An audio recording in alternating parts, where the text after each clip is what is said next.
All right. Good afternoon, everybody. This is Brian Randolph. I am the Executive Director of the Human and Civil Rights Coalition of Georgia.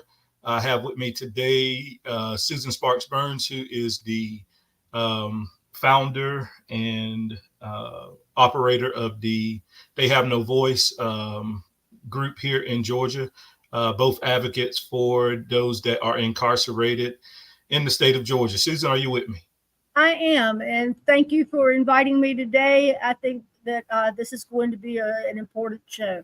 Yeah. So listen, we have had another, if we put it in the words of the GDC, we have had yet another uprising in one of their facilities. A minor disturbance. Yeah, a minor disturbance, as they like to say, in one of their facilities today.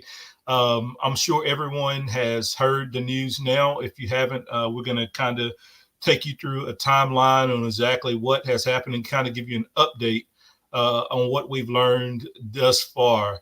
Um, Susan, is there anything you want to add before we start and get into this update and tell everybody kind of what actually happened? No, I think that we ought to get right into it, and we'll add some context to it as we go along. All right, sounds good. So, as many of you know, this today there was a incident at Telfair State Prison in dorm C1. That's I guess it's building C, dorm 1. The incident actually took place between 11:45 and 12:15 today. All this information, we want to be just really, really clear that all the information that we have received has been confirmed information. We can even go as far as to say that the information that we have received that has been confirmed didn't really come from out of Telfair State Prison. It wasn't a lot of offenders that gave us the information. We got some of it from them, but majority of it was other sources that we were able to speak with and kind of get the information and got it confirmed. So as I said, the incident took place about 11:45, 12:15 p.m. today.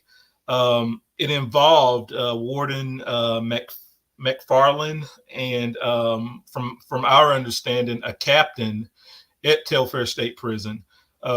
We do know that Warden McFarland, was stabbed twice.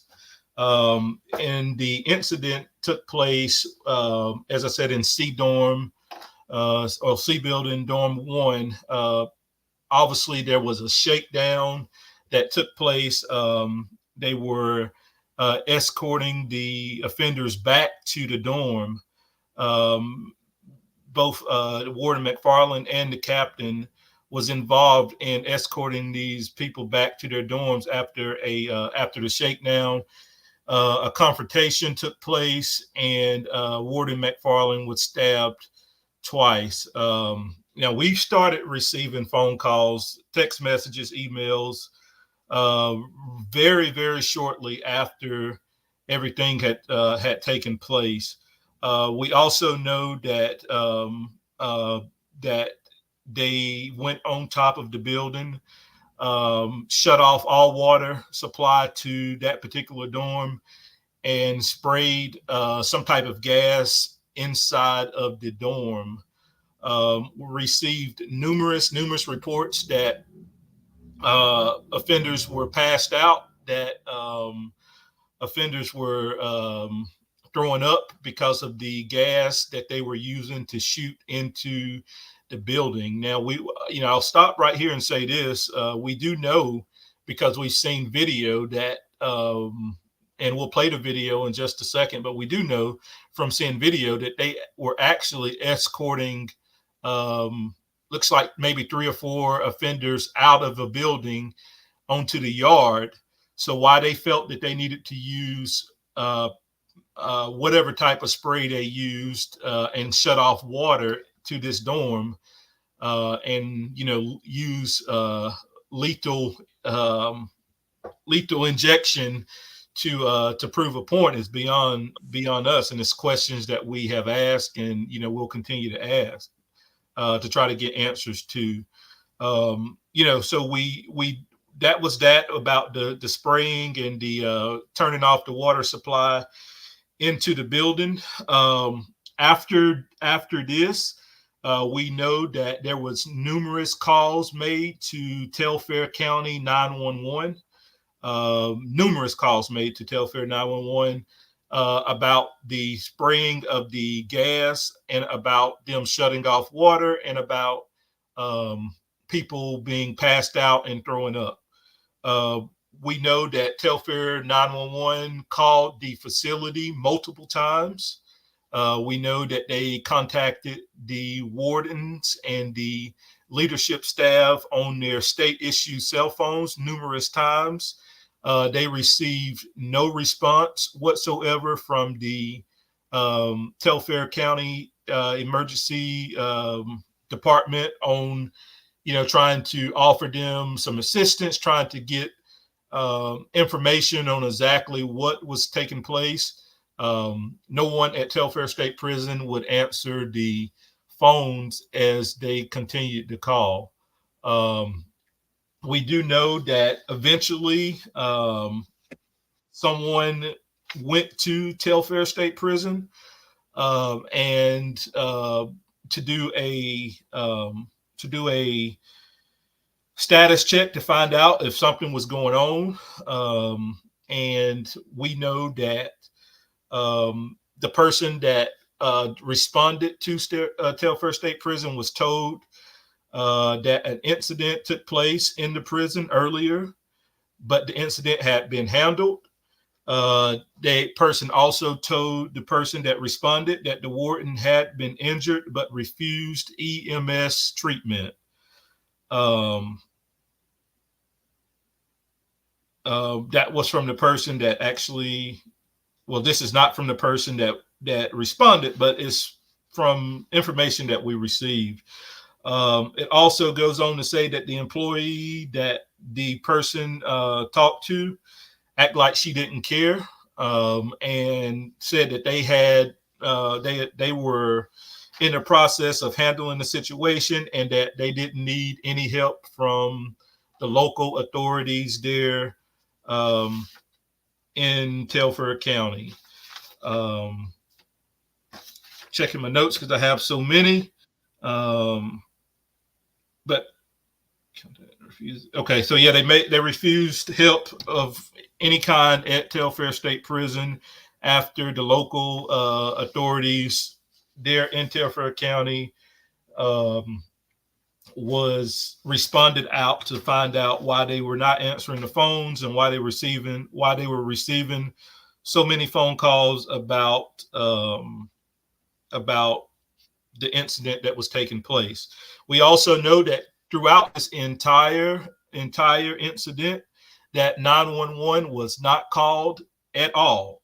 There was some comments made and I think posted in some of the comments that I read that someone saw a large presence of EMS going towards Telfair State Prison. That is 100% absolutely false. The Georgia Department of Corrections nor anyone from Telfair State Prison requested EMS or requested any type of assistance from the local law enforcement there in Telfair County, which I find kind of ironic that they didn't need any help in this situation, but when they spot a drone or they spot a suspicious vehicle, they need all of the help in the world.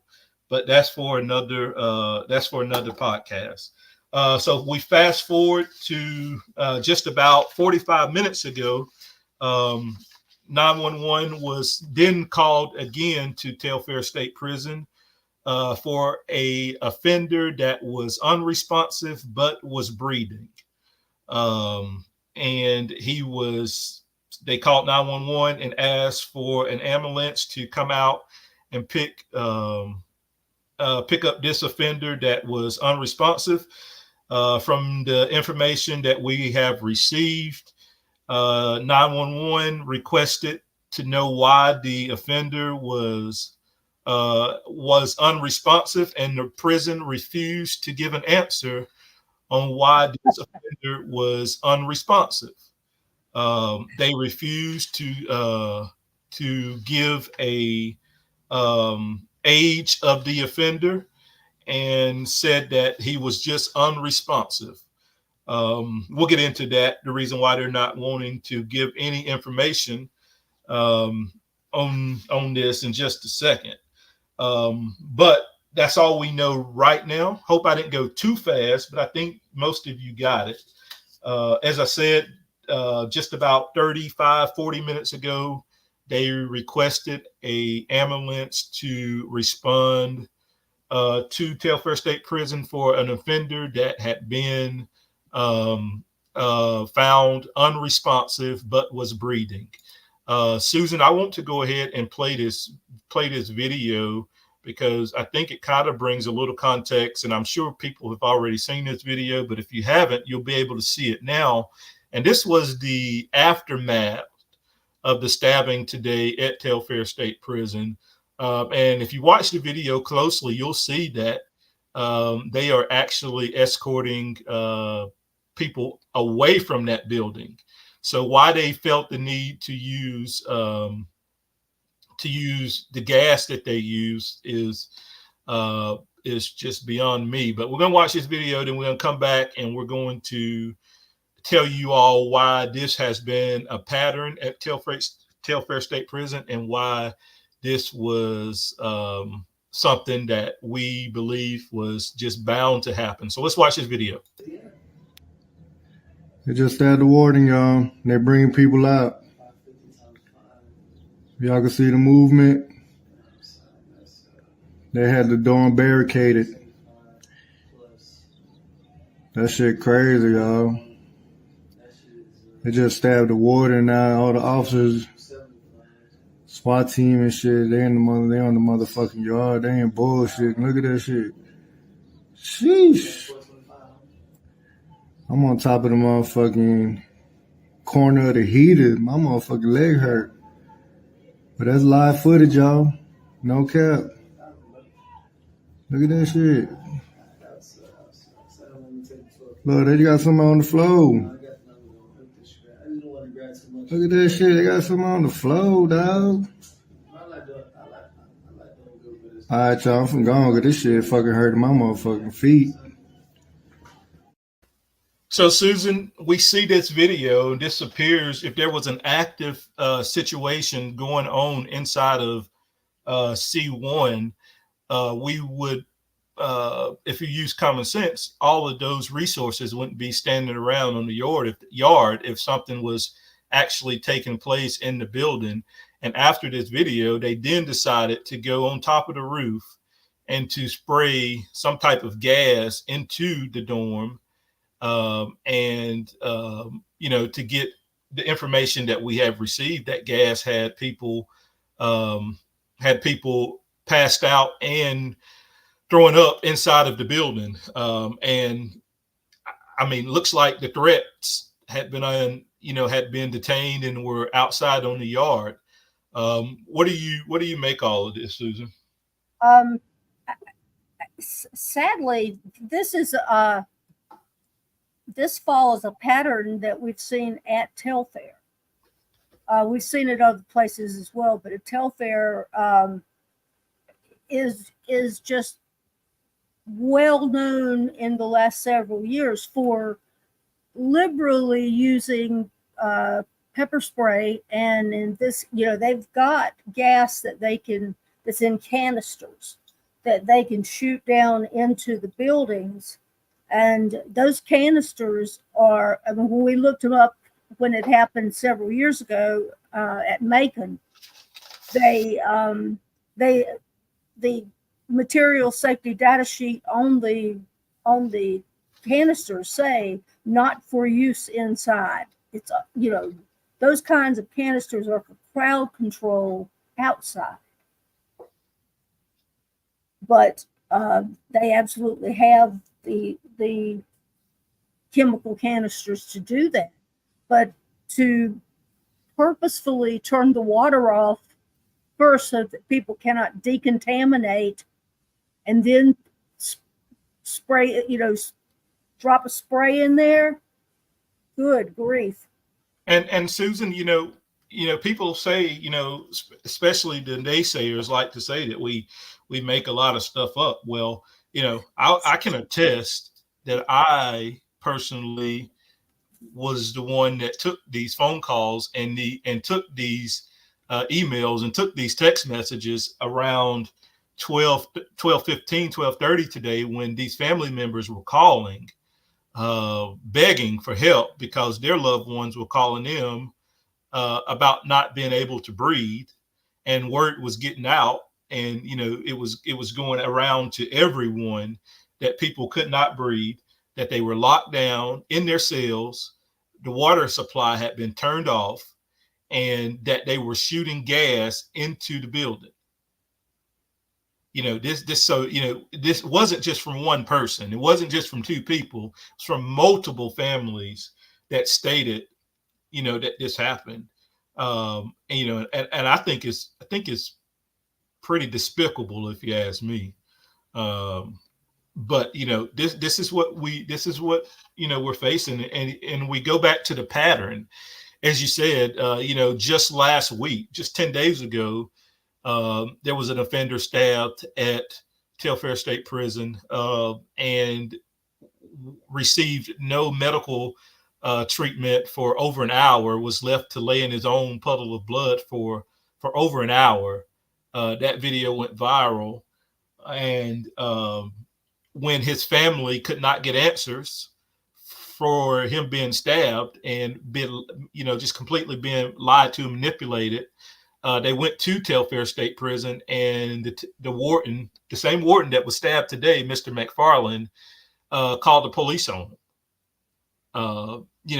There was just yesterday, the day before this incident, there was 2 life flighted out of Telfair State Prison after a brutal stabbing. And they've had, I want to say, maybe 2 additional deaths just this year alone, in 2024 at Telfair State Prison. So when Susan speaks of a pattern, this is a pattern that you see. And Susan, I alluded to it before we came back, before we came on, that we saw this same pattern last year at Smith State Prison, leading up to the death of the officer at Smith State Prison. Yes. And now we've seen all of this stuff lead up to what we saw today, a warden being stabbed. And, there's been events that has slowly led up to what we have saw today. And, it's just quite unfortunate, Susan, that, this is going to be the new norm. This is the new norm, and people need to know about it. People need to share this stuff, that these prisons are not safe, that you have people that do not care about human life whatsoever. I don't care how pro-life they say they are. They do not care about human life whatsoever. And this is the new norm, and no one is safe in these facilities. And this stuff is just going to continue to happen and happen and happen. Go ahead, Susan. Well,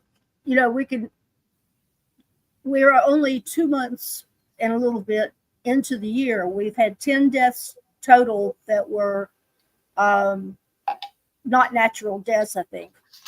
And we are going to, when you put it together with last year at Telfair, now the warden at Telfair, McFarland is new as of July. The warden who was there before him was promoted. Yeah, there's McFarland. The one that was there before was promoted. And while in that first, I guess, that April to July period last year, there were several things that caught our attention. One was a man who, I will say his name, Clifford Bagley Jr., who died in the hole and there was a great deal of a strong belief that his death was caused by excessive pepper spray and being left there. Then we had Juan Ramirez, who baked to death in a cage in the sun in July, and there doesn't seem to be any real care for human life. In many respects, the people who are incarcerated have very few defenses, and then when you hear about them having a shank, I don't think any of us really are surprised by that. They have no other defenses, and in particular, when the staff, the officers and staff at the prison declined to have 911 come out, decline county help. What's happened in this case? Yes, amazing. It surely makes you think that they don't want county help to see what's going to come next. That's what I thought. And all of this behind all of this just boils down to that if they call 911 and this stuff is put in a 911 call, then the Human and Civil Rights Coalition of Georgia gets those 911 calls, and it falls back that prison looks unsafe. It appears that prison looks unsafe, and that man that's on the screen right there has no control over the prison. So that's why they don't call 911. That's why they don't answer 911 calls, because they don't want the business that's happening at that prison to be on a 911 call. So that's why they don't answer they don't answer the phones when 911 calls to offer them help, because they don't want to look like they're incompetent. So that's the reason why McFarland refused EMS treatment. That's why they didn't call and request additional resources. It's all an appearance to them to make them, want everyone to believe that they run these safe and secure facilities. If you look at any of their email exchanges, if you study the end of those emails for their signatures, they swear that they operate safe and secure facilities. Well, from the 911 calls that we've been posting almost a year now, we believe that the general public knows that they're not running safe and secure facilities. Anything close to it. And, this unfortunately was bound to happen. There's been situations over the last 24 hours at multiple prisons: Hancock State Prison, Macon State Prison, just over the last 48 hours, that have been absolutely intolerable. And, it continues to happen. It continues to happen every day. And as I said earlier, it's going to continue to happen because they don't have the resources. They don't have the staff in place. They have no plan to combat this violence. And unfortunately, it's not going to be just offenders that get hurt. It's going to be staff at times that's going to be hurt as well, because the GDC for too long has turned their back on this issue and on this problem and has refused to address it. And now you're seeing the fruit of what exactly is taking place. So, Susan, I'll let you jump in. Well, when I think about, after all these years of doing this, when I think about what I would like to see, and of course, no one's asked me what I'd like, but I would like to see GDC's goals or their tagline that they attach, their whatever they call their their tagline, I guess, that's attached to their signatures. I'd like it I'd like them to have a goal to reduce the deaths, to reduce the injuries, to make sure that the people in their care are actually safe and secure. Safe and secure, I think, in their view, is their employees. But yeah, that's all that they care for. I mean, and that may be an image that they portray as well, that that's all they care for. well, But GDC also released a statement about this this incident that took place this morning, and I just pulled this off of Brooke Butler's page because she actually received this statement from them. And Susie, I don't know if you want to read it out just in I'll case. be glad to. This was breaking news. A Georgia prison warden has been stabbed. It happened at Telfair State Prison.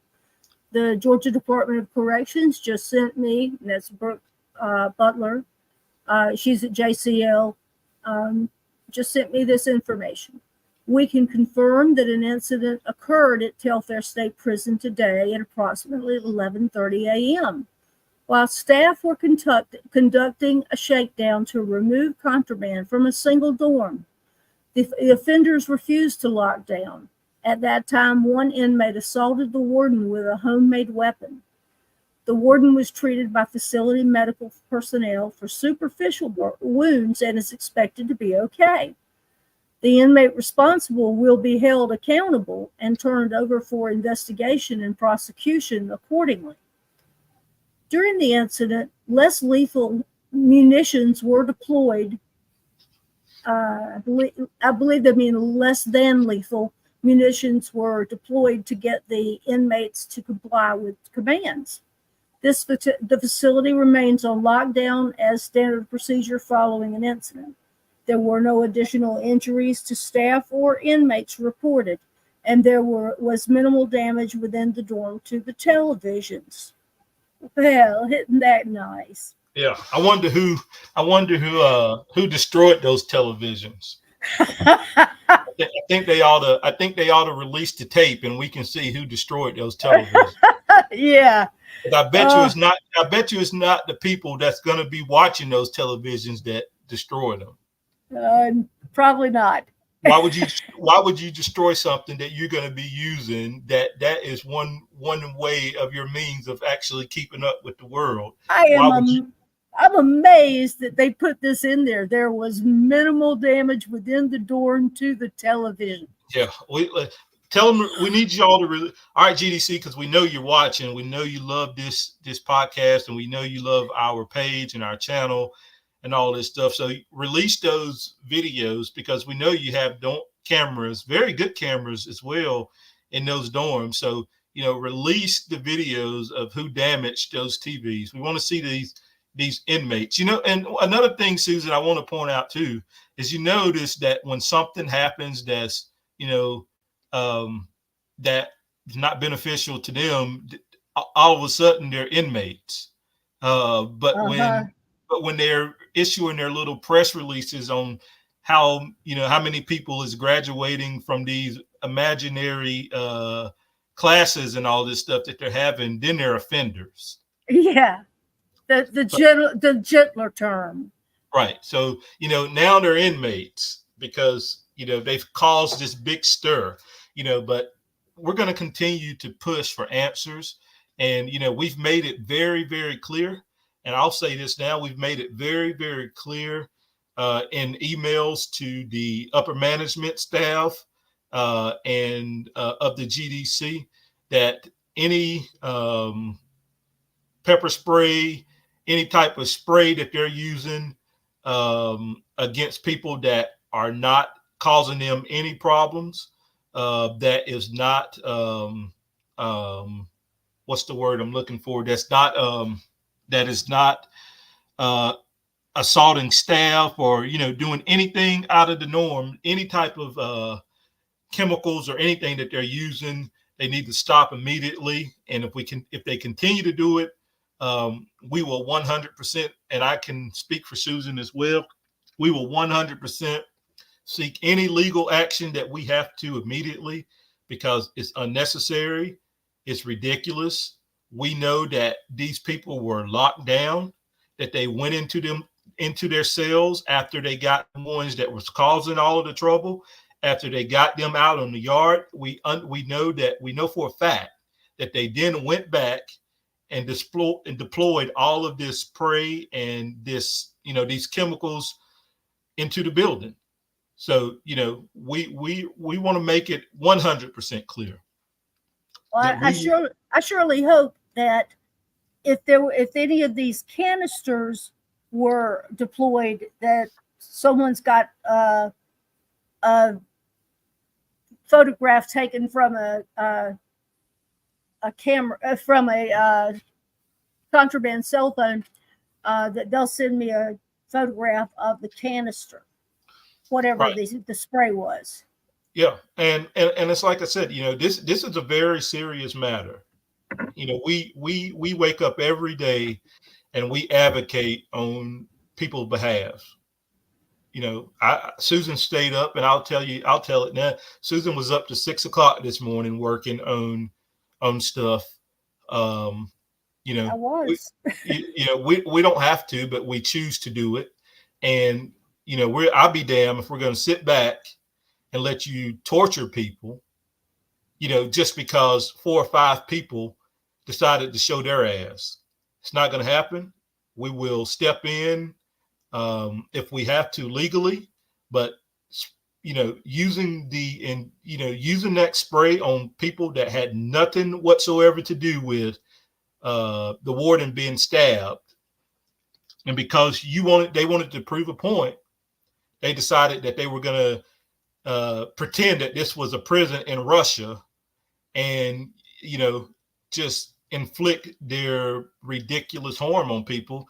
And it's a human rights violation, it's a civil rights violation. And Susan's a little bit more nicer than I am, but I will not hesitate to do legal action if it's going to continue. I mean, it's ridiculous. This makes no sense whatsoever to me, that a dorm at Telfair, one single dorm, can't be, that they can't stop whatever uprising was going on.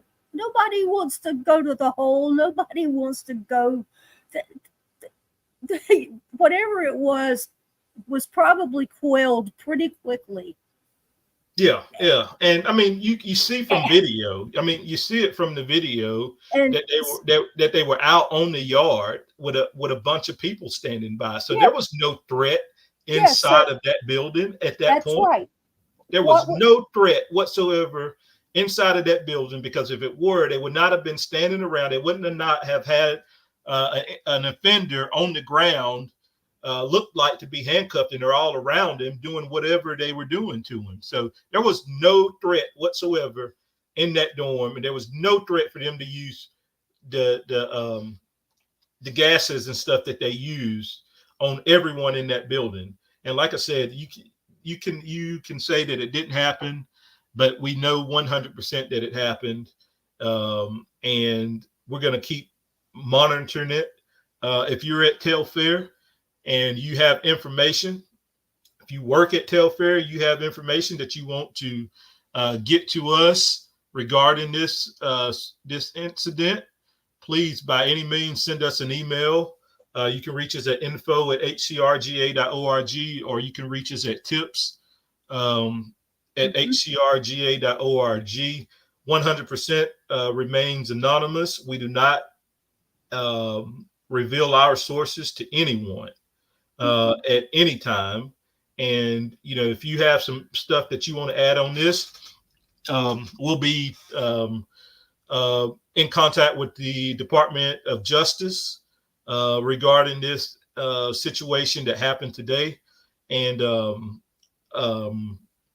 we're not going to play around. And like I said, unfortunately, this was a foreseen event that took place, and we know that it was just, it was just bound to happen.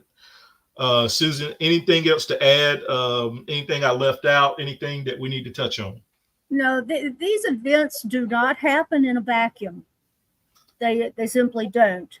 The incident that Brian talked about earlier, where the family went to the prison, they were, I believe, they were spoken to politely, but they were absolutely made to leave, and it was like 6 a.m. Like, the guy, I don't know. Well, it was about 8:45, 9 o'clock in the morning when they got there. Right. And Yeah. and this is the gentleman that we're talking about, that this happened just last week. I think it was Brandon Mobley. Mm-hmm. That just happened just there last week. And I know some news media people may be on here listening, because I had a few reach out prior to coming on about doing some interviews about the situation at Telfair. So, I want to play this because this happened just last week at Telfair State Prison. This is one of the incidents that we're talking about that led up, that's leading up to the breaking point. And as we said, there's patterns, there's things that happen that lead up to something big taking place. You got to go back to the riot at Ware State Prison. There was months and months and months of violence and deaths and violent attacks leading up to, as I said, Susan, the breaking point where a full-blown riot took place at Ware State Prison a few years ago. So, that's what we can say. We know that this stuff happens, and it just leads up to, it's like little things, and then there comes a tipping point and everything just explodes. They are at 75% vacancies among their officers at Telfair. Yeah. I mean, that hasn't been reduced at all. Right. And, to go back to Telfair, just I just kind of keep piggybacking off of this point, is that you got to remember that you had an officer call, I think in January, who was not even at the prison. I think he was a transport officer, called 911 and requested that they send units over to Telfair State Prison because he couldn't get anybody on the phone. They wouldn't even answer his phone call. And he was concerned for his colleagues, that he called 911 and requested that they send officers out there to check and make sure that everything was going on. So, this is not safe and secure. This is, and as Susan says, this stuff doesn't just happen in a vacuum. This stuff has been leading up at Telfair State Prison. As I said, last year, it all led up in October at Smith State Prison, when the unfortunate death of the officer, I think his name was Robert Clark, at Smith State Prison, just in October. Smith was the deadliest and violent prison last year, and stuff just led up until an officer was killed. And now you're seeing the same thing happen at Telfair State Prison, where all of this stuff just happens, little stuff after little stuff after little stuff, and then it reaches the tipping point and it starts affecting the staff. And it does that because they have no plan in place and they cannot combat any of the violence. They have no plan to combat any of the violence that we're seeing. They don't have enough common sense, where if a stabbing just happened 2 or 3 days in a row, how do you leave the whole facility running just as nothing happened? I wonder about the wisdom of making a decision to go shake down a dorm the next question ought to be, do we have adequate staff to do that safely? Yeah. That if you don't have enough people, I mean, the wardens aren't typically in on the shakedowns. And this was a warden and another officer. Was that right? It was the warden and the captain. And a captain. That's not usually who's doing the shakedowns. And they're in there. I mean, did they ask themselves, do we have enough of us? Should we have, instead of 2 people, should we have 6, 8? But for people, once they're in there, to defy the directions to go into their cells, they wouldn't defy the directions if there was 8 of them. But right. And you know, we've heard on several occasions just recently that, you know, and I can't remember off the top of my head, and I don't want to give out false information, but you know, for the number of officers at Telfair, you may have 3 or 4 working a, you know, and I'm guesstimating 1,1600 maybe, well, about 1,300 offenders at Telfair that's housed at Telfair. You have 18 total officers that have to be spread over 24/7 for a week. Right, and that's not 18 on one shift. That's 18. No, that's spread over the 3 shifts and the 7 days. Right. And next week they do it again. Yep. And so, you know, on a given night, you know, we're not exaggerating. On a given night at Telfair State Prison, you may have possibly 2, maybe 3 officers working the entire compound to look after 1,300, 1,400 offenders. You know, so, you know, I want to play this video and we're going to come back and we're going to close you out. But, you know, this just happened 10 days ago at Telfair State Prison. Was one incident that got a lot of attention. We had his mother on here last week. Was it last week, Susan? Yes. Yep, we had his mother on here last week. You know, this is just one of the many incidents that has been taking place, that has took place in Telfair State Prison over the last 2 weeks. But this one was very notable because this young man was actually stabbed multiple times, lost a lot of blood, which you'll see in this video, and actually laid in this position for over an hour before anyone came to render any aid.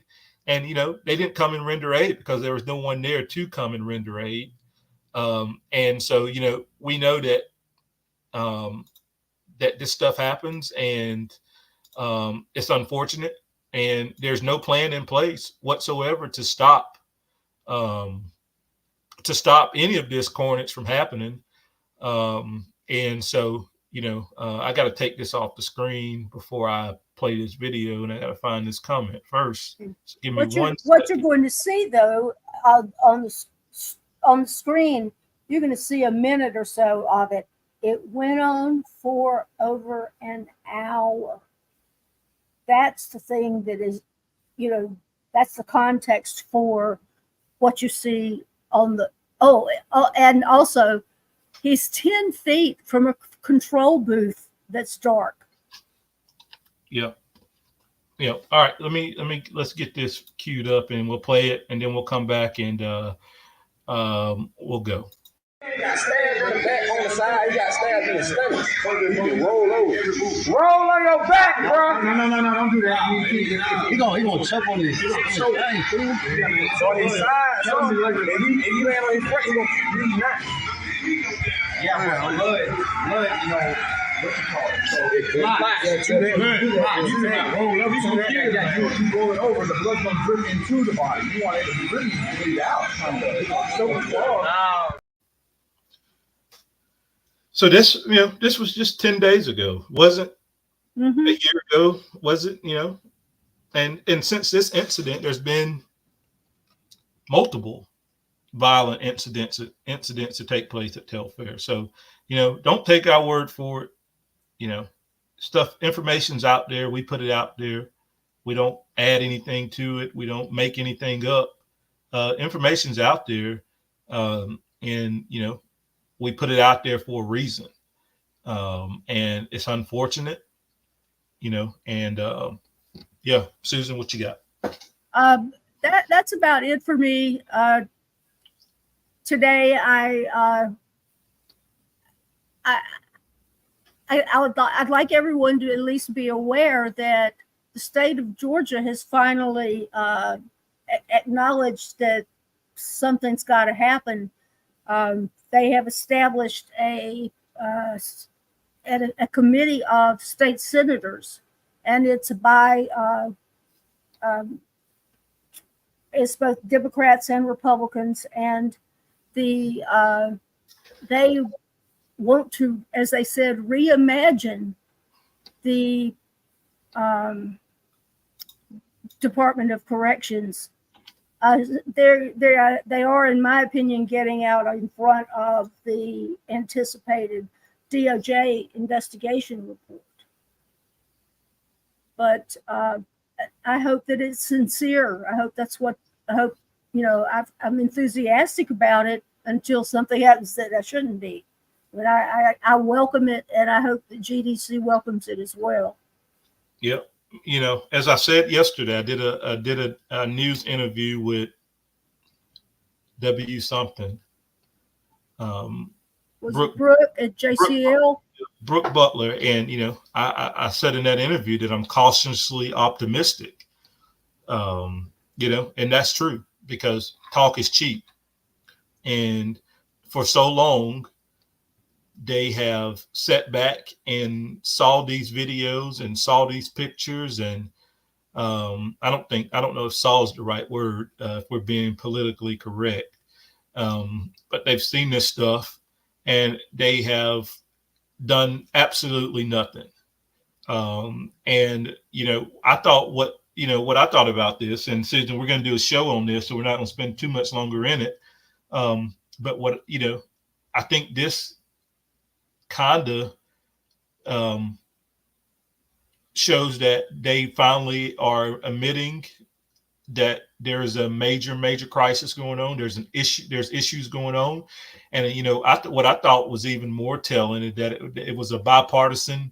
That it's a bipartisan panel, both Democrats and Republicans, and the person that's leading the panel is a retired Georgia sheriff. Who is leading the efforts to actually do something. And another thing that I thought was telling, that it was a Republican lawmaker who is over the panel and has made comments to the media that just because these people are incarcerated does not mean that they're bad people, and that he has he said it in the interview that I watched, that he's arrested hundreds of people. Yep. And just because he arrested them, not one time did he ever think because they did something stupid that they were bad people. And I think that it was very, very telling that our state lawmakers had to do something about it. And our governor, who is in charge of the entire operation, has continued to not say a word about all of this. But I bet you one thing, Susan, he'll say something now since a staff member or a warden has been injured. Yeah. So, can't make it up. This will be his first comment since the officer was killed last year at Smith State Prison. So, we'll be doing a podcast about this Senate committee probably in the next couple of days, and we'll put it out there. We'll give you a bunch of information on. I don't think the majority of the 7 members have been picked yet, but we do know that it's been established, and it'll hopefully start to address some of this stuff that we're seeing. And Susan, it's 100% completely correct is that this committee was established to get in front of the well-anticipated Department of Justice findings that's going to probably be out. And I'm just guesstimating probably the next, 60 to 90 days. I don't know that for sure, but I would, if I was a betting person, I would bet that report will be out very, very soon. So, but continue to follow the page, continue to subscribe to this YouTube channel, to our Facebook page and our other social media pages. We'll continue to give updates when we can get them and confirm the information. But we need each and every one of you to share.